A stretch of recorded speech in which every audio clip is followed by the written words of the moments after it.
Episode की शुरुआत में हम देखते हैं कि फुशिगुरु कहता है, इटाडोरी तुम अब श्रापित हो चुके हो, अब मैं तुम्हें मार डालूंगा। तब इटाडोरी कहता है, ओ रिलैक्स हो जाओ, मैं बिल्कुल ठीक हूँ। और वैसे भी हम दोनों को काफी चोटें आई हैं, हमें डॉक्टर के पास जाना चाहिए। तब फुशिगुरु सोचता है, अब मुझे समझ नहीं आ रहा कि वो श्रापित चीज बोल रही है या फिर इटाडोरी बोल रहा है। पर तभी हम देखते हैं गोजो सातोरू वहाँ जाता है और वहाँ आकर फुशिगुरु की फोटो खींचने लगता है और कहता है, मुझे हायर ऑफिशियल्स ने बताया कि एक श्रापित चीज गुम हो गई है, तो क्या तुम्हें वो मिल गई? तब इटाडोरी कहता है, एक्चुअली मैंने उसे खा लिया है। तब गोजो सातोरू उसे बहुत ध्यान से घूरने लगता है और कहता है, वो तो तुम्हारे साथ सच में जुड़ गई है। क्या तुम्हें थोड़ा अजीब सा लग रहा है? क्या तुम सुकुना के साथ अपनी पर्सनैलिटी चेंज कर सकते हो? तब इटाडोरी कहता है, हाँ शायद कर सकता हूँ। तब गोजो कहता है, तो चलो मुझे 10 सेकंड दो, उसके बाद तुम अपने होश में आ जाना और चिंता मत करो, मैं उससे बहुत ज्यादा ताकतवर हूँ। और तब वो फुशिगुरु को एक बैग पकड़ाता है और तब फुशिगुरु सोचता है, ये आदमी बाहर शॉपिंग कर रहा था जब यहाँ लोग मर रहे थे, क्या इसका दिमाग का स्क्रू ढीला है? पर तभी हम देखते हैं इटाडोरी सुकुना में कन्वर्ट होकर गोजो पर हमला कर देता है। पर हम देखते हैं कि वो उसके हमले से बच जाता है और वो सुकुना के हर वार को डॉच करने लगता है और कहता है, अब मेरे स्टूडेंट्स मुझे देख रहे हैं तो मुझे थोड़ा सा शो ऑफ तो करना ही होगा। और तब वो दोनों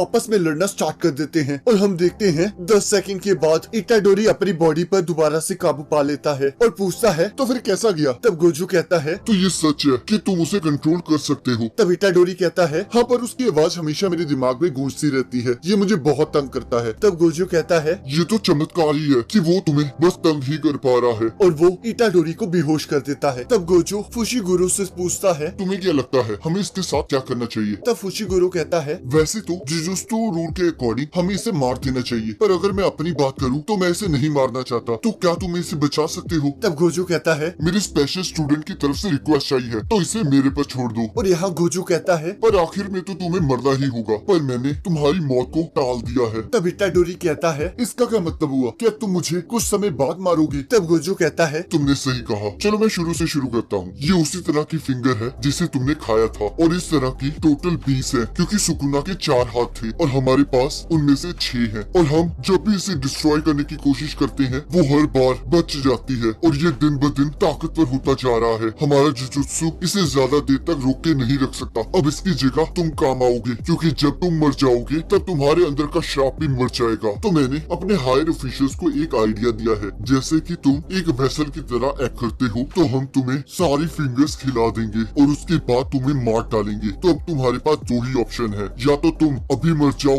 या फिर उन सभी फिंगर्स को खाकर फिर मरो। और यहाँ हम देखते हैं इटाडोरी अपने दोस्तों से मिलने हॉस्पिटल आता है और तब सासुकी उस रात को याद करके रोने लगती है। तब इटाडोरी कहता है, मुझे माफ कर देना, मैंने ही तुम्हें वो श्रापित चीज दी थी, ये सब मेरी वजह से हुआ है, और तुम चिंता मत करो, सब कुछ जल्दी ही ठीक हो जाएगा। और वो वहाँ से चले जाता है। और यहाँ गोजो इटाडोरी से पूछता है कि क्या तुम अब तैयार हो? तब इटाडोरी कहता है, क्या श्रापों की वजह से रोज कोई ना कोई मरता है? तब गोजो कहता है, हाँ, ये हमेशा होता है। ये खुशी की बात है अगर कोई नॉर्मल तरीके से मरे, और कई बार तो किसी बॉडी को पहचानना भी मुश्किल हो जाता है। पर अगर तुम सुकुना को हराने की कोशिश करते हो तो मैं वादा नहीं कर सकता कि तुम्हारे साथ भी वैसा होगा या नहीं, पर तुम्हारे पास डिसीजन है कि तुम किस तरह के नर्क में जीना चाहते हो। तब इटाडोरी को अपने दादाजी की बात दोबारा से याद आती है और वो पूछता है, अगर मैं तुम्हारा साथ दूंगा तो क्या लोगों को कम परेशानी होगी? तब गोजो कहता है, हाँ, लोगों को कम परेशानी होगी। और तब हम देखते हैं इटाडोरी एक और फिंगर को खा लेता है और तब सुकुना उस पर काबू पाने की कोशिश करने लगता है। पर हम देखते हैं इटाडोरी अपने आप को संभाल लेता है। तब गोजो सोचता है, ये तो बहुत कमाल की बात है, ये सुकुना को अपने ऊपर हावी नहीं होने दे रहा है, ये तो काफी टैलेंटेड है। और कहता है, तो अब तुमने डिसाइड कर ही लिया है कि तुम्हें आगे क्या करना है? तब इटाडोरी कहता है, वो तो ठीक है, पर मुझे ये नहीं समझ आ रहा कि मुझे मरना क्यों होगा। पर मैं हाथ पर हाथ धरे भी नहीं बैठ सकता। दादाजी, आपकी लास्ट रिक्वेस्ट मुझे बहुत तकलीफ देने वाली है, तो फिर मैं सुकुना की सारी फिंगर्स को खा लूंगा और उसके बाद जो भी होगा मुझे उससे कोई फर्क नहीं पड़ता। तब गोजो कहता है, क्या बात है, मुझे तुम जैसों से लड़ने में बहुत मजा आता है। तो फिर चलो शाम को अपना बैग पैक कर लेना। तब इटाडोरी कहता है, क्या हम कहीं जा रहे हैं? तब फुशिगुरु कहता है, हम टोक्यो जा रहे हैं। तब इटाडोरी कहता है, फुशिगुरु तुम बिल्कुल ठीक लग रहे हो। तब फुशिगुरु कहता है, क्या तुम्हें ये ठीक लग रहा है? पर छोड़ो, तुम्हारे लिए एक डील है, तुम्हें जुजुत्सु टेक के उस स्कूल में जाना होगा जहाँ मैं हूँ। तब गोजो कहता है, और वैसे भी तुम वहाँ के 3 नए फ्रेशर में से एक हो। और यहाँ इटाडोरी अपने दादाजी को अलविदा कहकर वहाँ से चल पड़ता है। और यहाँ गोजो सातोरू इटाडोरी को अपने स्कूल के बारे में बता रहा होता है और कहता है, अब तुम्हारा प्रिंसिपल के साथ एक इंटरव्यू है, और अगर तुमने कुछ गलत किया तो वो तुम्हें यहाँ से बाहर निकाल देंगे। तब इटाडोरी कहता है अगर ऐसा हुआ तो क्या तुम लोग मुझे मार डालोगे? पर तभी हम देखते हैं सुकुना कहता है तो इसका मतलब तुम बॉस नहीं हो, पर जो भी है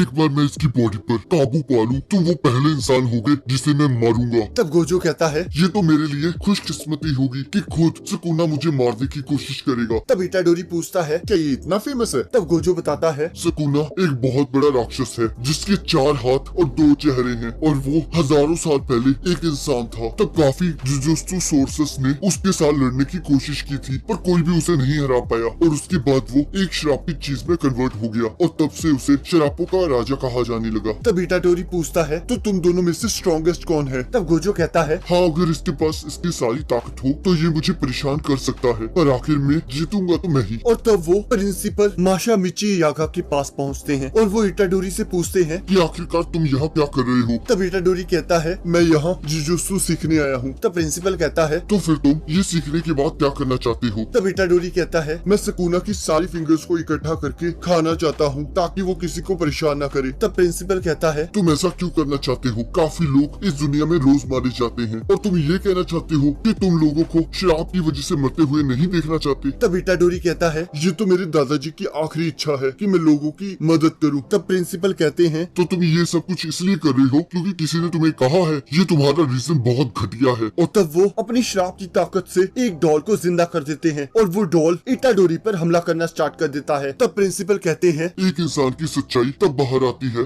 जब वो किसी बड़ी मुसीबत में हो। तो मैं तुम्हें तब तक मारता रहूंगा जब तक मुझे सफिशिएंट आंसर नहीं मिल जाता। और तब इटाडोरी कहता है ये बात मेरे दादाजी ने मुझे कही थी तो मैं उसे जरूर निभाऊंगा। और वो उस डॉल के एक पंच मारता है और हम देखते हैं वो डॉल इधर उधर उछलते हुए वापस इटाडोरी पर हमला कर देती है। तब प्रिंसिपल कहते हैं तुम्हें पता नहीं कि कर्सेस की वजह से तुम्हें क्या क्या देखना पड़ सकता है। तो तुम्हें या तो बहुत ज्यादा मोटिवेट होना चाहिए या बिल्कुल पागल होना चाहिए। और तुम मुझे ये कह रहे हो कि तुम ये इसलिए कर रहे हो क्योंकि किसी और ने तुम्हें ये करने के लिए कहा है? क्या तुम मजाक कर रहे हो? और अब तुम मुझे ये बताओ कि अगर तुम कल किसी शराब के कारण मर गए तो क्या तुम अपने दादाजी को इस बात के लिए दोष दोगे? तो मैं तुमसे आखिरी बार पूछता हूँ, तुम यहाँ क्या करने आए हो? और तब इटाडोरी उस डॉल को पकड़कर कहता है कि सुकुना को केवल मैं ही कंट्रोल कर सकता हूँ और अगर मैं इन सबको इग्नोर करके आराम की जिंदगी जी भी लूं और मैं खुद से ये कहूँ कि सुकुना की वजह से इतने लोग मर रहे हैं, ये मेरी गलती थोड़ी ना है। क्या तुम ये चाहते हो कि मैं खुद को ये झूठ कहूँ? तो मैं इस चीज को मानने से मना करता हूँ। मुझे नहीं पता कि मुझे मरते टाइम कैसा फील होगा पर कम से कम मुझे इस बात का दुख तो नहीं होगा कि मैं कैसे जिया। और तब प्रिंसिपल कहता है कांग्रेचुलेशन, तुम्हें जुजुत्सु टेक में एडमिशन मिल गई है। और तब हम देखते हैं वो डॉल फिर से इटाडोरी के एक मुक्का मारती है और तब गोजो इटाडोरी को उसका रूम दिखाते हुए कहता है वैसे तुम्हें ये सब कुछ करने की जरूरत नहीं है। फुशिगिरो और मैं तुम्हारे लिए सुकुना की फिंगर्स ले आएंगे, तुम बस यहाँ बैठकर आराम करो। तब इटाडोरी कहता है ये तुम कैसी बातें कर रहे हो और वैसे भी मैं यहाँ पर बैठकर तुम लोगों का इंतजार नहीं कर सकता। तब गोजो कहता है हाँ मुझे पता है तुम खुद को लड़ने से नहीं रोक सकते और वैसे भी अगर फिंगर्स को इकट्ठा करना इतना ही इजी होता तो तुम्हें नहीं लगता कि हमने अभी तक सबको इकट्ठा कर लिया होता? तुम्हें पता है इन्हें ढूंढना कितना मुश्किल है पर अब जब तुम हमारे साथ हो तो तुम्हारे अंदर का सुकुना अपनी ताकत को पाने के लिए अपनी फिंगर्स को जरूर ढूंढेगा। तो तुम एक वैसे भी हो और लोकेटर भी, तो तुम्हें तो हमारे साथ चलना ही होगा। तब इटाडोरी कहता है क्या तुम्हें लगता है कि सुकुना इतना कोऑपरेटिव होगा? पर तभी वो फुशिगिरो को देखते हैं और वो उससे पूछता है तो इसका मतलब तुम मेरे पड़ोसी हो और वैसे तुम्हारा रूम कितना ऑर्गेनाइज्ड है। तब फुशिगिरो कहता है तुम मेरे रूम से दूर रहना। तब गोजो कहता है क्या बात है, तुम लोग तो बहुत अच्छे दोस्त हो और अब हम तीनों मिलकर तुम्हारे तीसरे साथी को लेने जाएंगे। और इसी के साथ एपिसोड खत्म हो जाता है।